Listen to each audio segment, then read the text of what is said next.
Halo semuanya. Sebelumnya izinkan saya untuk memperkenalkan diri. Perkenalkan, nama saya Niptu Juni Rahyu Dewi dengan NIM 201103248. Jadi di video kali ini saya akan membahas mengenai perusahaan dagang. Nah, jadi ada beberapa poin yang akan saya bahas, yaitu yang pertama ada contoh dari perusahaan dagang, yang kedua mengenai perbedaan dari perusahaan dagang dengan manufaktur dan jasa, dan ketiga yaitu akun yang terdapat di dalam perusahaan dagang. Nah, jadi sebelum ke pembahasan, saya akan membahas sedikit mengenai perusahaan dagang. Jadi, apa sih itu perusahaan dagang? Perusahaan dagang adalah perusahaan yang bisnis utamanya membeli barang dari pemasok dan menjual lagi ke konsumen tanpa mengubah wujud barang tersebut.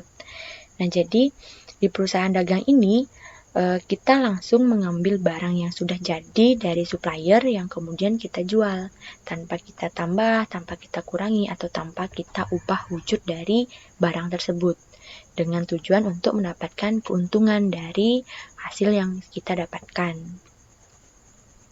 Nah, sebagai contoh yang bisa kita temukan di lingkungan kita saat ini yaitu toko dan supermarket. Jadi, ada toko dan supermarket yang mengambil barang yang sudah jadi untuk dijual kembali. Sebagai contoh, Indomaret.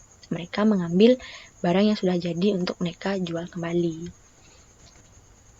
Nah, ini ada poin yang pertama yaitu contoh perusahaan dagang.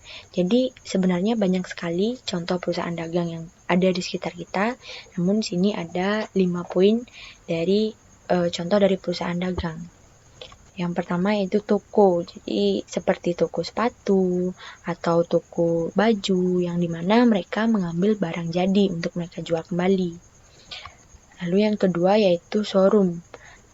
Seperti showroom motor dan juga showroom mobil. Jadi mereka itu showroom motor dan showroom mobil itu kan langsung mengambil barang yang sudah jadi dari perusahaan tanpa mereka membuat lagi.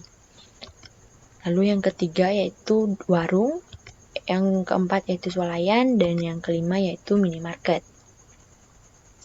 Lalu poin yang kedua yaitu perbedaan perusahaan dagang, manufaktur, dan jasa.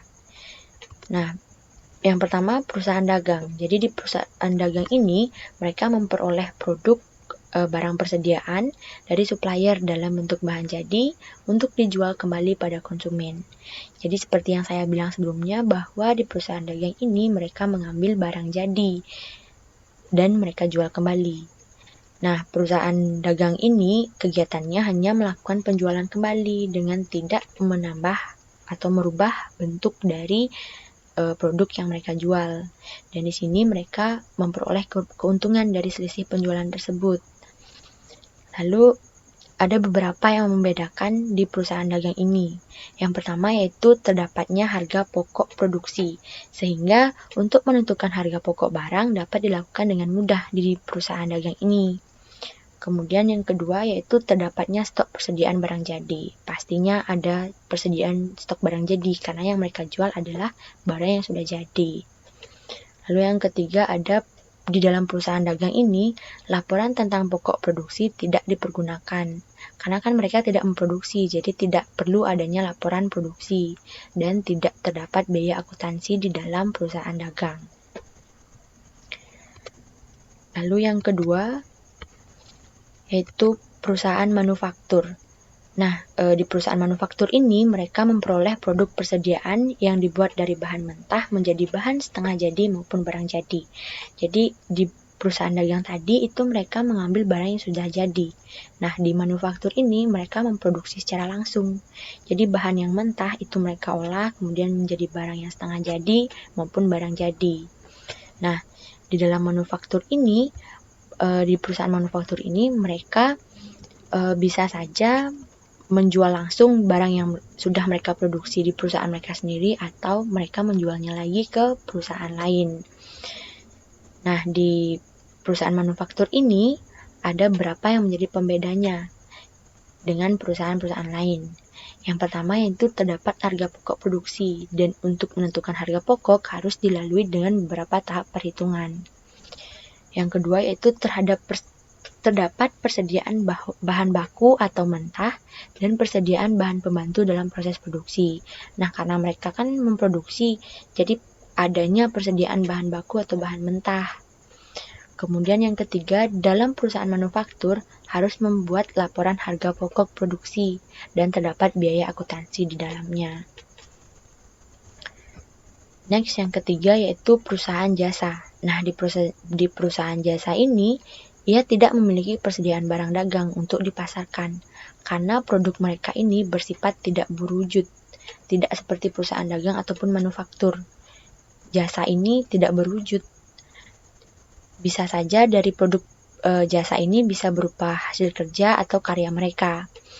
Nah, di dalam perusahaan jasa ini, mereka bertujuan untuk mendapatkan laba keuntungan yang telah mereka tetapkan sebelumnya.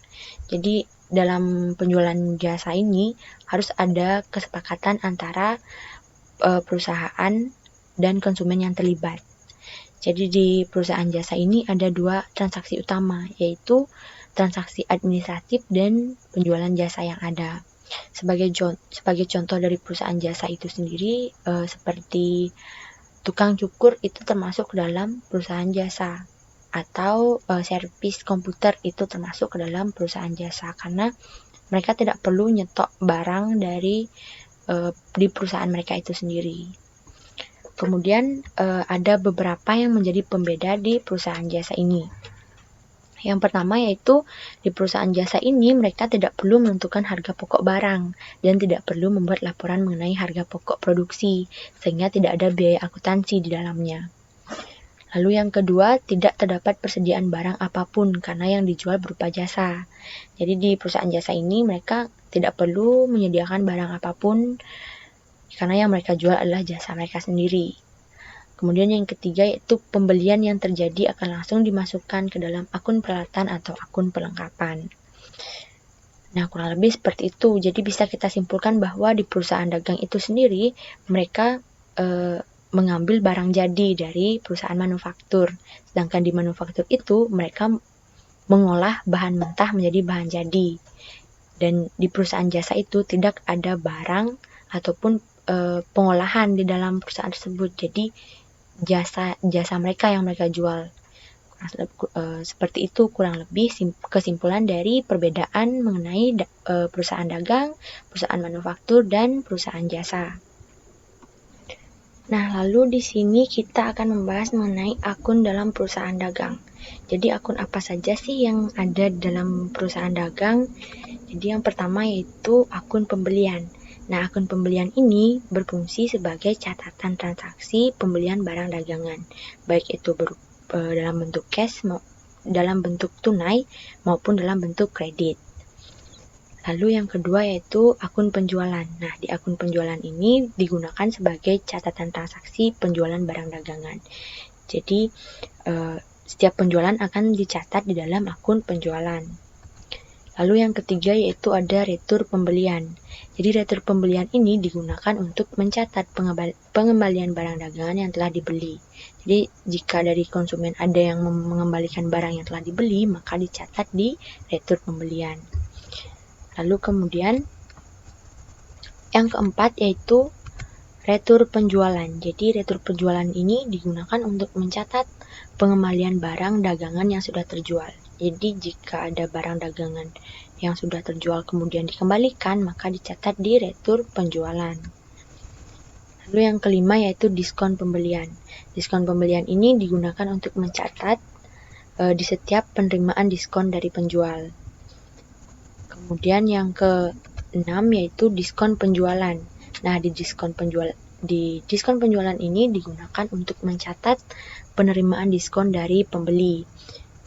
Di diskon pembelian itu mencatat diskon dari penjual, sedangkan di diskon penjualan itu mencatat diskon dari pembeli. Kemudian yang ketujuh yaitu biaya transportasi barang. Nah, di biaya transportasi barang ini digunakan untuk mencatat pembayaran biaya transportasi barang yang telah dibeli. Jadi jika ada barang yang telah dibeli, jika membutuhkan biaya transportasi, maka dicatat di biaya transportasi barang. Kemudian yang ke-8 yaitu biaya angkutan penjualan. Nah, di biaya angkutan penjualan ini digunakan untuk mencatat pembayaran biaya angkut barang yang sudah dijual. Jadi, jika ada barang yang diangkut, yang terjual, maka dicatat di biaya angkut penjualan. Kemudian yang ke-9 atau yang terakhir yaitu persediaan barang dagangan. Jadi di sini di akun ini digunakan untuk mencatat nilai persediaan barang dagangan pada suatu waktu atau periode. Jadi persediaan dari barang dalam perusahaan dagang ini dicatat di akun persediaan barang dagangan ini. Nah, kurang lebih sekian pembahasan saya mengenai contoh dari perusahaan dagang, mengenai perbedaan perusahaan dagang, manufaktur dan jasa, dan juga akun yang terdapat di dalam perusahaan dagang. Semoga video ini bermanfaat untuk kita semua. Terima kasih banyak untuk yang sudah menonton. Sekian dari saya. Terima kasih.